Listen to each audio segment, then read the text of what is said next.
শালা কি মারাটা মারছে, দৌড়ায় পালাইছিলাম, তারপরে আমার ধরে নিয়ে মারছে। কি করতেছ তুমি?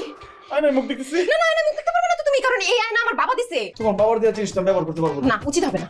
আলমগীর ফ্লোরে শুয়ে আছে কেন? আমি কদিনের জন্য গ্রামের বাড়ি গেলাম, এর মধ্যে তোমরা কি নিয়ে ঝগড়া করলা? ও এখানে শুয়ে আছিস কেন? মা, তুমি কখন আসছো? যখনই আস, ফ্লোরে কেন শুয়ে আছিস? মা, আমি অবিবাহিত, সেই জন্য। আর অবিবাহিত লোকদের যেখানে রাইত সেখানে কাইত। আপনি সুস্থ হয়ে আসেন, তারপর চাকরি করবেন। এখন বের হন। সরি, কে আমার স্বামী? আমার তো কোনো স্বামী নাই। আমি তোমাকে এই ছেলের সাথে এখানে বসে কথা বলতে দিব না, আমার খুব খারাপ লাগতেছে। চলো বাসায় চলো, আসো। আমার ফ্রেন্ডদের সাথে ঘুরবো, আড্ডা দিব, খাবো, আর একটা পার্টিও আছে, ওইটা অ্যাটেন্ড করব। প্লিজ, আপনি আমাদের ডিস্টার্ব করবেন না, যান এখান থেকে।